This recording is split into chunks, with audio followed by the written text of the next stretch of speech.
Okay, you guys, I think people are in the holiday spirit because everybody seems to be on vacation. So let's start. And if we finish early, we finish early. And that's the way it goes. The ears look lower. Actually, Alex, the ears are not lower. My brain has expanded. My brain is higher. So let's deal with Alex's question first, and then we'll see if the Mesa group has a question, and if not, I'm going to take a break early. Alex says, my daughter, who's 30, called me at work today, angry and attacking, which for Alex's daughter is very unusual. I'm being a little bit sarcastic. A lot, actually.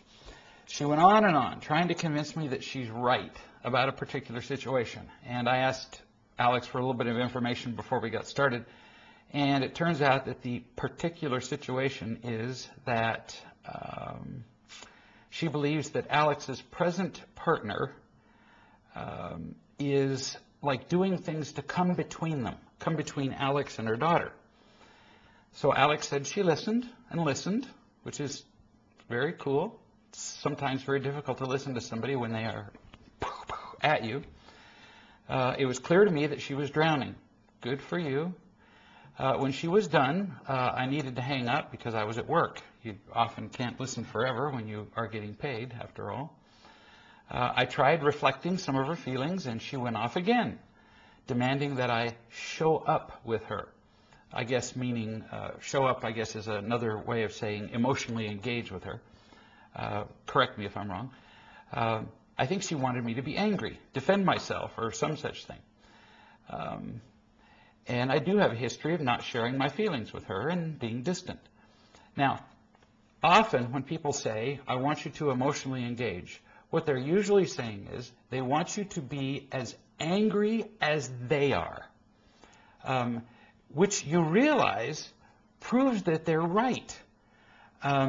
It's like if they're all emotionally upset and angry, well, then they want you to be just as upset as they are, which proves, of course, that they must have been right all along. Or at least, this is pathetic, but they want you to be as miserable as they are. That sounds awful, but it's true. The other thing that people want you to do is that they will define being fully engaged in a conversation with them as agreeing with them.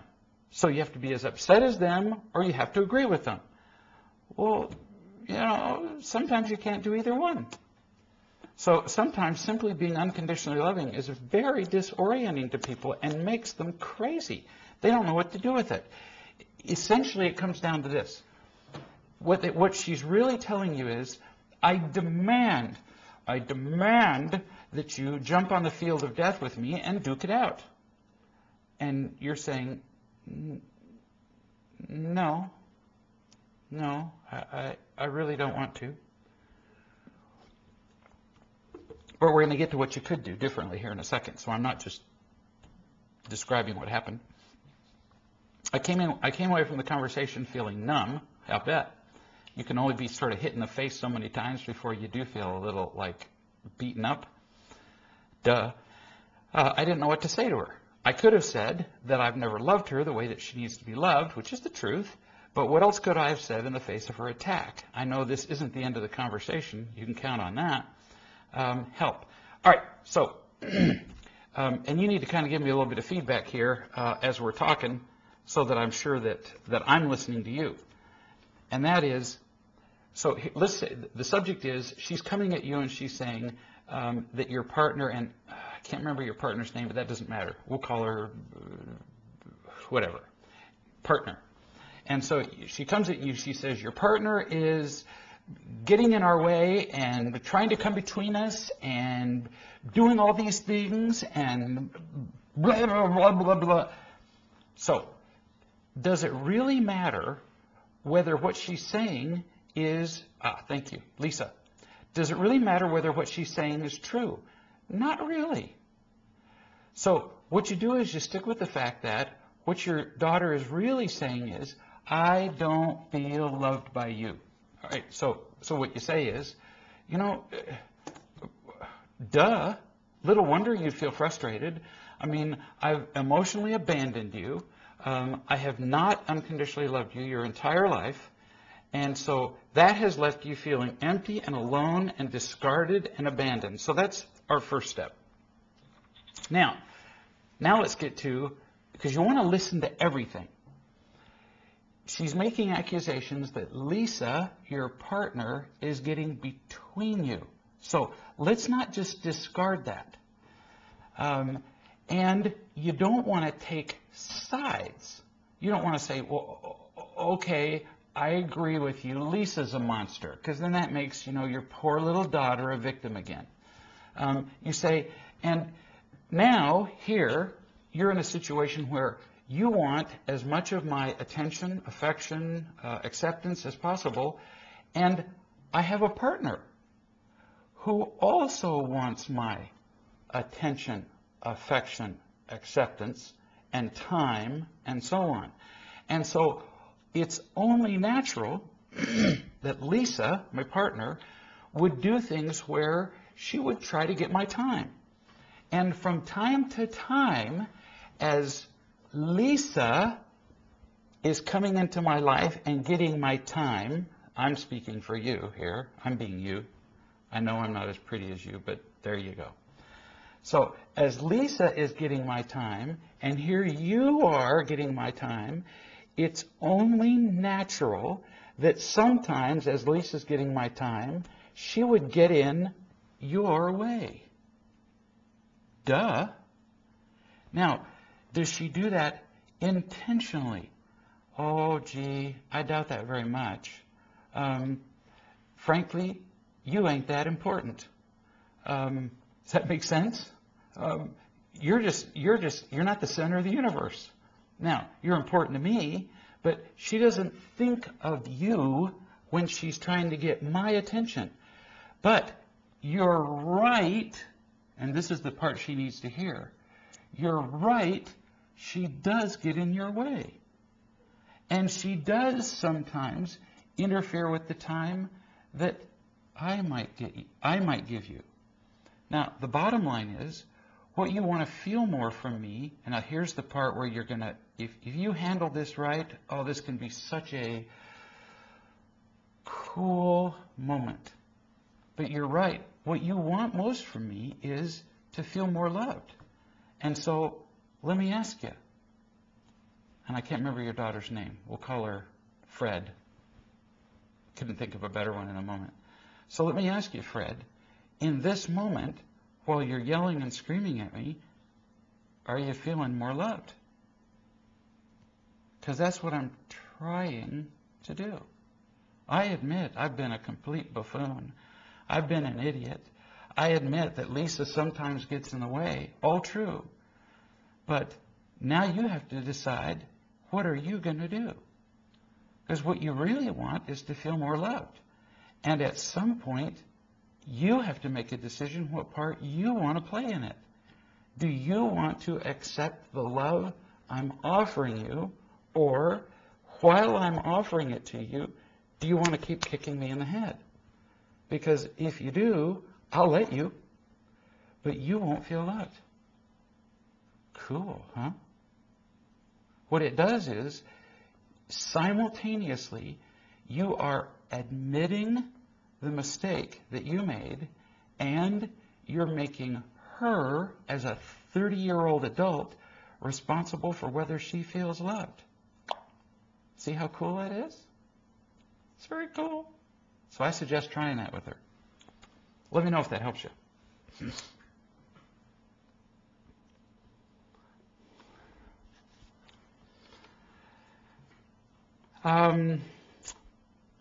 Mesa. How can I stop attacking an ex-husband whose previous mistakes are compounding even now? A truck we fought over when we were married is now being repoed. And he complains that I'm always teaching him and he resents me for it. What can I do when we have a child that we need to love and teach together? Oh. Well, tell you what, if he complains that you're always teaching him, he's probably right. Maybe not always, but people have a really hard time with this word, ex-husband, ex-wife. Once you're divorced from a partner, you're done. And we have a really hard time letting people go. So now that he is your ex-husband, notice your phrase here. What can I do when we have a child we need to love and teach together? So pay attention. Listen. You are not loving and teaching this child together. You're not. No. Actually, you are loving and teaching the child when you have this child. And he gets to do whatever in the world he wants to when he has that child. Did you hear the difference? You love and teach the child when you have the child, and you don't do anything together. There's no joint anything anymore because he is your, what's the magic word? Ex-husband. No kidding. It just all goes down the sewer when you try to do something together. And he hates it. He just got through telling you that. He complains you're always teaching him something and he resents you for it. I'll bet he does. I'll bet almost everybody would. So the answer is quit it. Really. Now, I'm not yelling at you. I'm just saying you've already proven that it doesn't work. So stop it already. You do the very best you can with your, I don't think you really say, it just says child. We'll say it's a daughter. You do the very best you can with your daughter to love her, teach her, raise her in the best emotional, physical, spiritual environment you can. Do the very best you can. And then when the child, the daughter, is with him, you know what? It's now none of your business what he does. And the only time you see him is kind of like the Pony Express. Long enough to do this. That's it. You don't give him any advice. You don't tell him what to do. You don't tell him what you think. You don't talk to him about what he did. Nothing. Because he's your ex-husband, which means that now he's about as close to you as the mailman. That's why you got divorced, remember? So, make the divorce final. And if you have more questions about that, ask it. But you don't do anything together anymore. You're done. I am amazed at how many people get divorced and then they pretend they're still married because they're still fighting. I get emails and phone calls from people all the time, and they start off like this. I had an argument with my ex-husband, and I'm going, I'm sorry, how could you have an argument with your ex-husband? Why are you speaking to your ex-husband? I don't understand this. There's no reason to be having an argument with your ex-husband. Why are you talking at all? Don't do it. Oh, now, this person says, we're attempting to reconcile. This is a screen. All right. Well, if you're attempting to reconcile, then what you should be doing is you should be reading the Real Love and Marriage book together. You should be learning about how to have a relationship together, and you shouldn't be even having any conversations about anything as difficult as how to raise a child. You shouldn't. At this point, no. No parenting conversations. You should be talking to each other like you would be dating somebody you've never met before. If you were dating somebody you've never met before, would you be talking about, gee, what do you think we should do with the children? No, it's too difficult a subject. The two of you need to be learning all you can learn about real love separately as individuals, then with a whole lot of help from people who know a lot more about real love who are around you. Then you get together and you study the marriage book together, but you don't even begin to talk about children. That is way too complicated early in the process of reconciliation. Does that help you? Don't do the hard stuff early on. And when you're attempting to reconcile, when you're attempting to date and first talk about real love and relationships, you don't talk about repoed trucks either. You wouldn't talk about a repoed truck on a first date with somebody else, would you? Keep in mind, as I'm laughing, you're not alone in this. This is how people do relationships all over the place. So, be cool here. You're essentially, as you're attempting, don't even think of it as reconciliation. Don't do it. It's not like trying to put back together a marriage. You need to think about it in terms of starting over from zero. That's a way more productive way of seeing it. Because the reason that your marriage fell apart was because you didn't know anything, right? So look at it from that aspect. Look at it from the standpoint of we didn't know anything. So let's start from zero instead of trying to put back what we had. No, not a good approach. Gigi was here last week. I have ordered your audiobook, Real Love and Dating, because I'm wondering what to look for in a mate. I have a real love coach, and she said the two main things I'm looking for are, one, someone who has the ability or the desire to care for my happiness, and somebody who's willing to admit that they are wrong and tell the truth about themselves. To what extent does your mate have to be a student of your real love principles, and can you expand upon what you recommend regarding what to look for and what not to look for in a lifelong partner? You know, somebody that you marry doesn't have to study real love, but it's kind of like this. Look at the success rate of relationships in the world today. The failure rate is close to, and see, the divorce rate, 60%, which is horrifying. And out of the remaining 40%, more than half would dump their partners in a second if it weren't for things like money or children. Then out of the remaining few that are left, the overall success rate of marriages, where the couples are truly happy, is about 1 to 2%. No joke. Now that's of marriages. What do you think the overall success rate is in dating? And that's what you're talking about. So it's scary. The idea of going out and dating should be horrifying to people. So I tell people, if you've got a partner, if you're starting to date, and you say to somebody, you know, I've been reading this book that's made a big difference in my life. It's about unconditional love. It's about the thing that matters most to people in relationships. And your partner says, oh, I'm not all that interested. Well, excuse me, but if the person that you're thinking of continuing to date isn't that interested in reading about principles that you've said are really important to you and that have made a difference in your life and that could make a difference in a relationship, why would you date that person ever again? Really?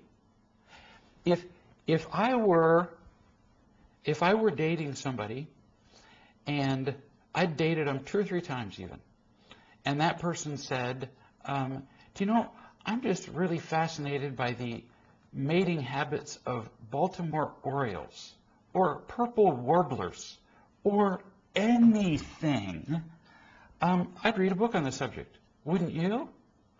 Just because they were interested. If you describe to somebody that you're really interested in a book about unconditional love and they're not willing to become interested in it, and it's probably the most successful set of principles on the planet when it comes to relationships, why would you keep dating them? So no, they don't have to be interested in real love, but how many people who are not interested in real love do you know who are able to be truthful and are also pursuing a path where they are wildly interested in being unconditionally loving toward other people? So if you can find somebody who possesses those qualities and is not also interested in real love, go get them. I just don't know very many of those people. That's the only reason I wrote the books, was to help us find people like that. That's all. So it's not the book title. It's not reading the set of principles I particularly wrote. Who cares? It's just to give people a common language to study. So if I were dating, I wouldn't continue to date somebody who wasn't interested in studying it. I wouldn't. Unless they were already truthful and loving. And you aren't going to find very many of those people.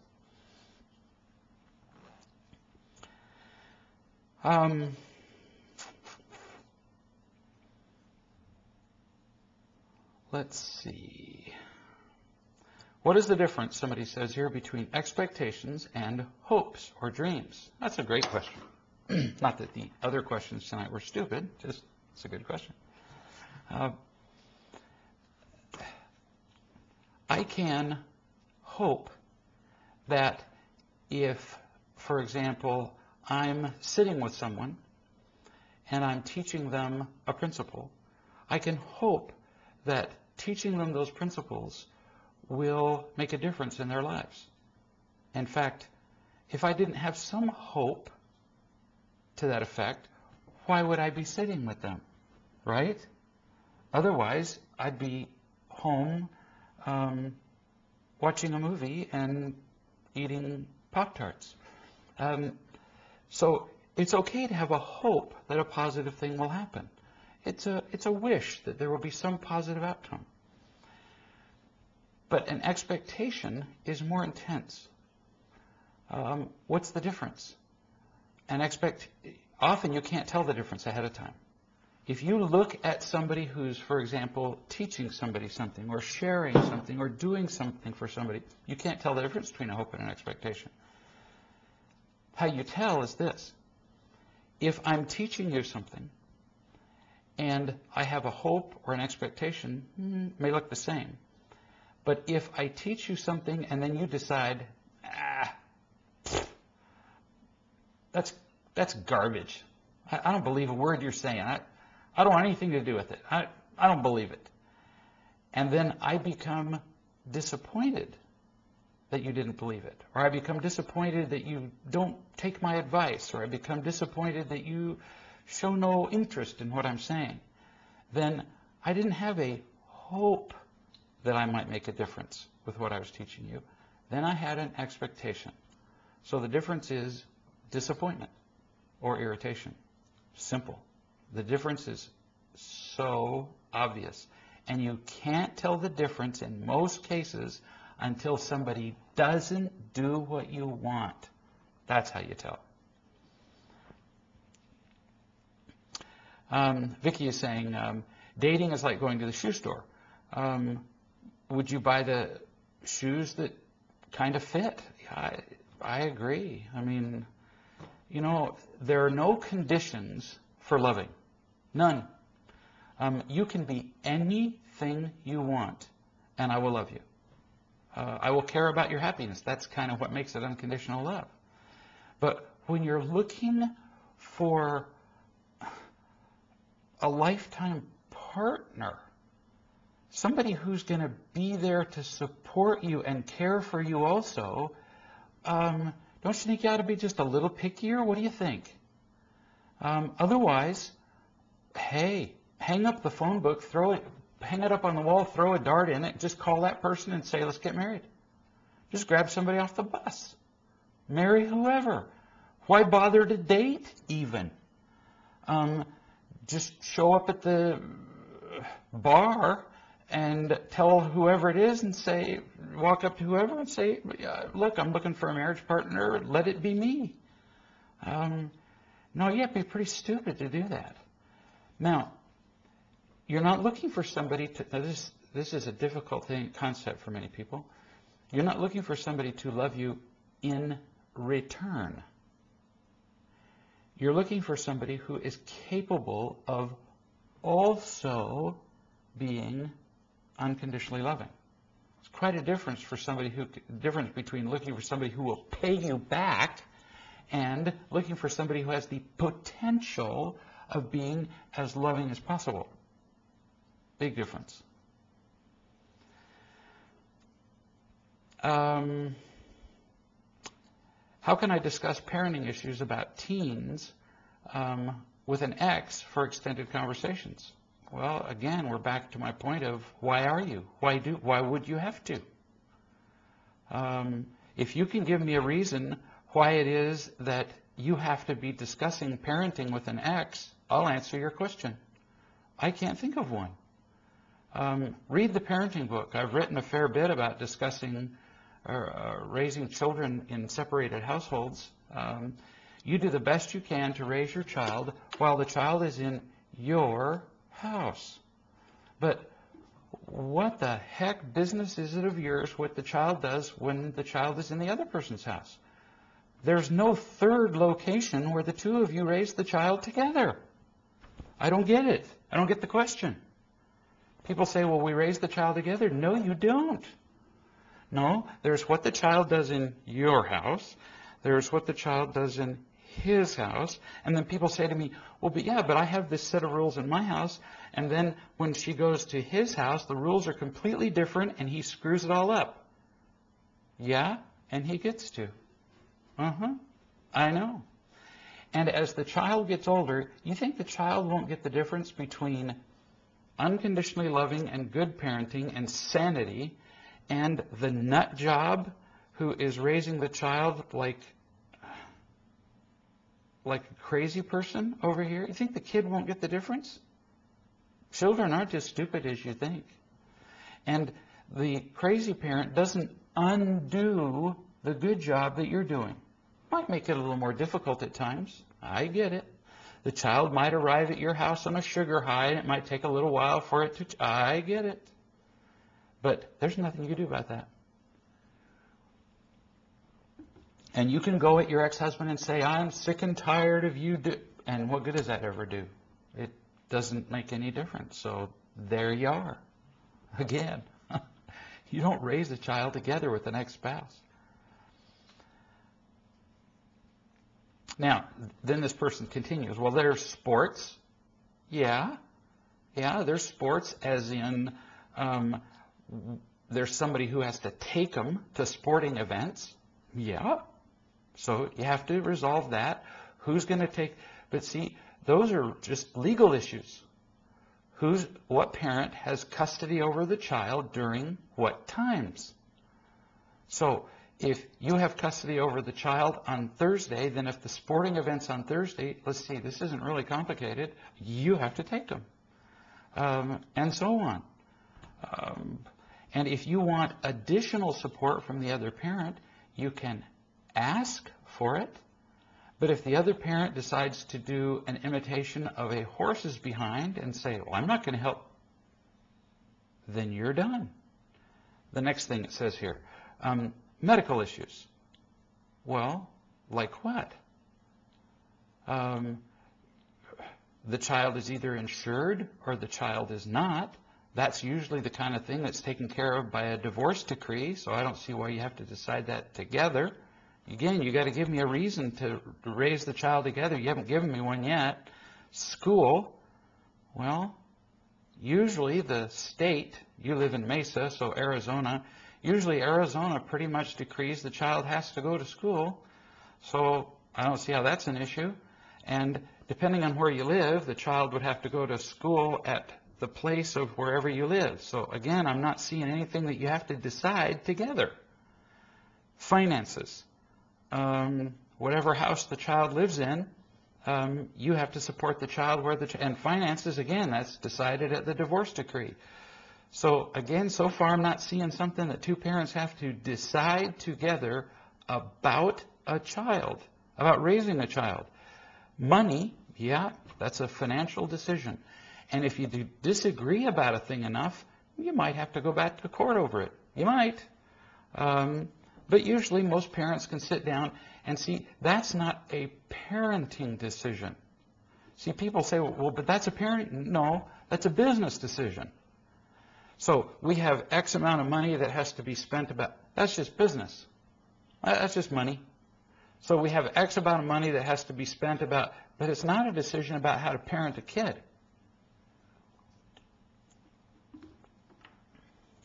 And if, for example, one of you says, people say, well, yeah, but what about if one parent decides that we're going to do braces and the other one says we're not? That's not a parenting decision. If braces, I know it's going to come as a stunning surprise to many, braces are not a medical necessity. In our society, we think they are. Even though I agree that I'm deformed, I didn't have braces, and I didn't, well, of course, I did turn out rather bizarre. But if one parent decides that the child's going to have braces and the other decides that they're not, then the parent who decides that they want braces, then that parent's going to have to pay for them, aren't they? See how uncomplicated this gets? If the other parent says, well, I'm not going to pay for braces, then they don't have to, do they? And yet I've listened to parents go on and on about this till hell froze over. One parent saying to the other parent, you have to pay half. No, they don't. They really don't. And that's not a co-parenting decision. No, that's really a business decision. Gigi says, Greg, can you describe why listening is the single quality that determines the success of a relationship? Can people learn to listen? How does a person make a request to be listened to without making a demand? You'll see why I'm laughing here in a minute. Listening might be the single quality that determines the success of a relationship. Partly, here's why. One of the most fundamentally simple things that I can do to indicate to you, it's kind of a two-pronged answer, that I unconditionally care about you is what? To listen to you. See, putting my arms around you and hugging you, a lot of situations where that wouldn't be the right thing to do, wouldn't be the appropriate thing to do, may not indicate love. There may be something in it for me. You know, if I'm 19 years old and I put my arms around a 19-year-old blonde and hug her and say, I love you very much, you know, that's probably not for her benefit, see? Whereas genuinely listening to you is a truly loving act almost every time. That really takes some interest in you. When you talk and I shut my mouth and I do this, and I don't mean just my ears are open, but I really listen. I'm not talking about listening as in just my mouth's not moving, but I mean listen like, yeah, you know, and I ask you questions as you're talking. And I'm able to reflect. I mean listening like the kind of listening that you read about in the Real Love book, read about in the Real Love for Wise Men and Women, like Real Love in Marriage. Listening like that involves the principle called 8 that you read about in those books. Real listening. Oh, I can't genuinely listen to you unless I care about you. That's why it's so fundamentally important. The other thing that's important about listening is that I can't listen to you and be using getting protecting behaviors at the same time. You can't do it. It's just impossible. So everything goes right straight down the toilet the instant you use getting and protecting behaviors, right? Duh. And if you come at me with whatever, lying, attacking, acting like a victim, blah, blah, whatever you're doing, and I stop, I make a decision, I'm not going to respond with getting and protecting behaviors, and instead, I'm going to focus on you. I'm going to listen. That's an incredibly loving thing to do. Like Alex decided to do when we talked at the beginning of our chat here. Her daughter came at her, 30 years old, 30, not 3, 30, and came at her mother going, and you dip, and you should have, and your partner, and I mean, she wouldn't let up. She wouldn't let up, you know, like a Wolverine, like, I mean, she just kept at it. And what did Alex do? Well, Alex was a little bumfuzzled. She was like, kind of, after a while, the attack was withering. It was, but she made the choice, even though she didn't quite have the words to respond, sure, but she made the choice to listen to her. So, hang on a second. I'm just making a note because I just thought of something.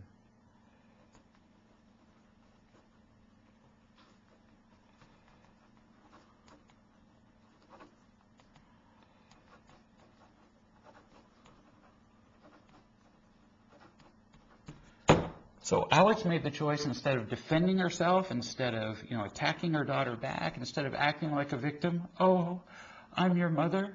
How could you talk to me like that? Instead of doing any of that stuff, Alex made the choice to sit there and listen to her.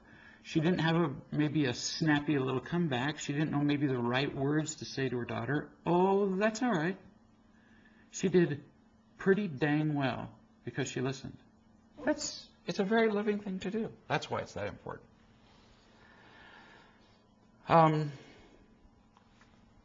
What would you tell a 14-year-old about real love? Oh, not one bit a different thing that I would tell a 21-year-old. 14-year-olds are pretty smart. I've taught 14-year-olds right out of the Real Love book. They get it just as much as they get as anybody else gets it.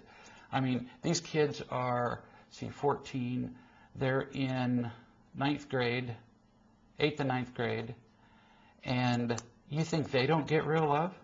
I mean, ask them. Say, so what's it like to be in the 9th grade? And you're in the 9th grade, and everywhere you go, you're judged by what you didn't do right, by what you did wrong. You're judged by not looking the right way, by not doing the right stuff, by not being the right person, by not... How's that feel? I think they know what the word sucks means. I mean, it feels terrible. And then ask them, how different would your life be if you had people around you who just accepted you no matter what you did, no matter who you were, no matter, he's saying 8th grade, what would it be like? It would be pretty cool. In fact, as you're talking to this 8th grader, because I've talked to quite a few, what does it feel like as I'm talking to you, having no expectations of you, whatever, that you change in any way?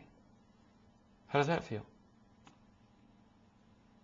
I was talking to, did I tell you this story? I was talking to a 14-year-old kid the other day who was being disrespectful to some other kid. It was in a Sunday school class. And apparently these kids had been disrespectful to a Sunday school teacher before. And I was there as a substitute teacher. And so all I did was turn to the kid who was being disrespectful and just talk to him about what his behavior meant to the other kid. So, I can't remember what stories I tell, so I get confused. But anyway, so here's this kid, and I was asking a question of this kid over here, and he was about that age. And the kid was answering the question, and here's this kid over here doing the usual 14-year-old foolishness, the noise making, the stuff. And what we usually do is we turn to these kids, and the first thing we do is we tell them to be quiet. Stop that.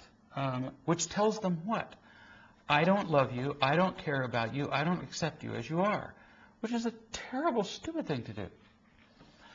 And so I was a substitute teacher, and kids just love to try substitute teachers out. Which is fine with me, because I've been there before. And so rather than become upset with the kid at all, and again, here's an example of where you listen rather than respond with getting and protecting behaviors. So I listened to the kid's behavior. All he was really doing was entertaining himself. He'd never had anybody actually look at him and pay attention to him. I knew this because I know his family. And so I turned to him and I said, I don't care if you I don't care if you continue to make that noise. And he looked at me like, what? I said, I don't care if you continue to make the noise. What I would ask you to do, though, is to describe what the meaning of your noise is in a single sentence.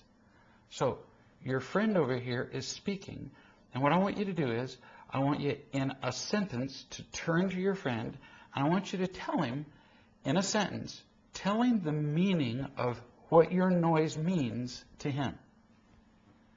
And he looked at me like I was insane. What? So I said, just tell him what it means. Well, there was no way in this planet he was going to get the answer to that question. So I said, would you like some help? Now, mind you, I spoke to him just in this tone. No irritation, no nothing. Well, now the kid, instead of making noise, and instead of being irritated, instead of being frightened, he was fascinated. I mean, just like intrigued. He's going, what are you talking about? So I said, here's what you're saying to this kid. When you're talking, I don't care about you. I only care about me. So when you're talking, I'm going to keep interrupting you because the center of the universe is me. And when you talk, you're pretty much interrupting me because the only person in the whole world who should get any attention is me. And so when you talk, could you hurry up and get done because we'd really like all the attention to focus back on me. And this kid over here is going, whoa. And the kid over here that he interrupted looked at me like, no kidding. That is what that means. So I said, so now it's your choice whether you want to keep that up or not. But I just wanted you to know that that's the meaning of your noise to this guy over here. So I went back to talking to this guy over here. Guess how much longer he kept that noise up? It was over. Now, later in the class, about, I don't know, 10 minutes later, because, I mean, come on, he's just a kid. Later in the class, he started making noise again. And because he forgot. He's just a kid. So I looked over at him and I said, do you want to describe for us again what that noise means? And he went, he was done. Never did it again. People just need to be loved and taught. And that was a lesson in real love to that 14-year-old kid without me using the language of real love. People can understand these lessons powerfully without your having to use any words like getting and protecting behaviors, imitation love, real love. But he got it. Poof, he got it. He got it that he was telling this kid, I don't care about you. See that? Isn't that neat? They're not stupid. And he got it like that. And he's 14 years old. Barb says, today my daughter decided she didn't want to go horseback riding anymore. I think because she had a fall a few weeks ago. I'm with her. I won't get on anything you can't turn off with a switch. My husband thinks there should be a consequence because the lessons were costly and we're losing the money. I don't think she should have a consequence because I know she's afraid to ride. How do we handle this with real love? Well, I would just ask only one question. Why would you ever do anything to make somebody do something where they're afraid? Why would you ever give somebody a consequence for avoiding something where they're afraid? Gee. You might ask your husband, for example, when was the last time you responded to fear? No, ask him this. Ask your husband, when was the last time that you were angry? It's an innocent little question. Actually, it's a nasty, mean little question because it's a trap. Because if he's honest, the last time he was afraid was probably within the last 24 hours. And he was angry in response to what? Fear. Well then, Should we impose a consequence on him for being afraid? And how's that any different than what your daughter's doing? She's simply responding to her fear. The fact that the consequences of her opting out of the lessons, the fact that the consequence is lost money, is certainly a lot less serious than the emotional consequences of his anger have been to the family. So I'd count my blessings, is what I'd do. But to punish her for responding naturally to fear, good heavens. If I'd fallen off a horse, I wouldn't get back on. Actually, that's not a would. I've been on a horse 2 times in my life, and actually, really, I could only really say no. That'd be more like once. The second time doesn't count. But the first time was when I was a kid and really pretty young, and I was at my uncle's farm, and my cousins thought this would be pretty funny. And so my cousins put me on a horse, and they didn't cinch the strap tight, so that as the horse got started, I fell down under the horse as he was galloping, which I didn't think was really all that funny. And since that time, I swore I would never get on a horse again the rest of my life. So I'm all with the daughter and the horse thing. I'm just 100% with the daughter. No, punishing her for that, that doesn't make any sense at all. If he's going to do that, then we need to give him consequences every time he's angry. It's the same thing. It is the same thing. Now, I would say to her, sweetie, it's entirely up to you, because the instant she feels pressure to get back on the horse, she's going to feel even less like doing it. So what I would say is, sweetie, it's up to you whether if you ride the horse again or not. If she's feeling pressured, she's going to feel less like it. I don't care about the cost of the lessons. Don't give a hoot. I mean, the money is spent anyway, right? So your husband can't claim that you lost money because she's not going. No, the money's gone. So big deal. Same amount of money is spent, right? He can't claim you lost more money. Money's gone either way. Kind of meaningless argument, actually, to give her consequences. The money's gone. And then tell her. And so you decide. Very understandable that you would be afraid falling off a horse. You could tell her, I've learned that one good way to overcome a fear is sometimes to, in fact, they even have a phrase for it, get back on the horse. It makes you less afraid to get back. But you know what? I've also learned that some fears are too big. And if you don't want to get back on the horse, you don't have to. Or if you can think of a way you could get back on the horse that you'd feel comfortable, like if I went down there with you, or, it's your stinking choice. I'm going to love you no matter what you do. So you choose. And then you have to mean it. And if she says, nope, I don't want to go get back on the horse, you go, okay, and not care. The only thing that matters in this circumstance, or the only dang thing, is does she feel loved while she makes a decision not to get back on the horse? That's it. It's the only thing she's going to remember. And if she feels loved while she makes this choice, you win. It was worth the lost money. Put it another way. Whatever money you lost for the lessons, would you pay that so your daughter felt loved? Put that to your husband. Would you pay that amount of money so your daughter felt unconditionally loved? Well, here's your chance. That's what I'd do.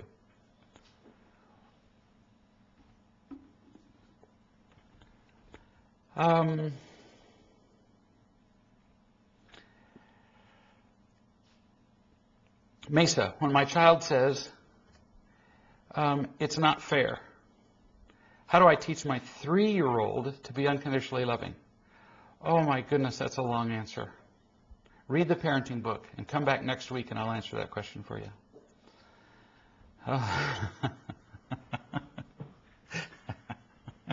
With 3-year-olds, it's harder. Actually, listen to the child. It depends on what it's about. That makes a big difference. It does. But like, for example, if they say, it's not fair that I have to clean up my room. And you say, it might not be. And you say, it's not fair that I have to go to work every day either. And there's just a million things that are not fair. There are. And so my response to people when they say it's not fair, I say, and that's not what we're here to learn. So it may not be fair. What is the most loving thing to do? Doesn't matter what's fair, matters what's right. And there you go. So what do we have to do? What's the thing that has to be done? It may not be fair that you have to do twice as much work today as your brother. That may not be fair today, but it won't be fair tomorrow that your brother has to do. We could do fair forever. What we used to say to the kids was the fair is where you go to sell your pigs once a year. But sorry, we don't really care about fair. What's the most loving and what's the right thing to do? If you're looking for what's fair from moment to moment, you're going to be unhappy forever.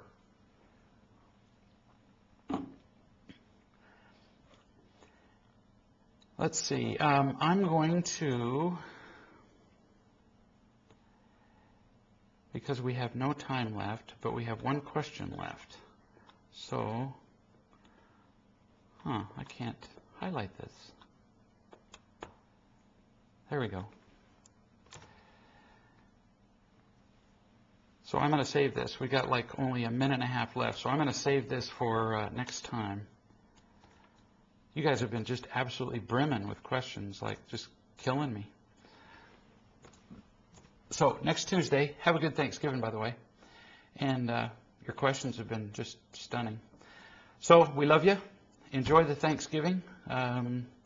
Be thankful, because it's a great way to live. Being grateful just beats the trash out of acting like a victim. Although, acting like a victim is fun from time to time.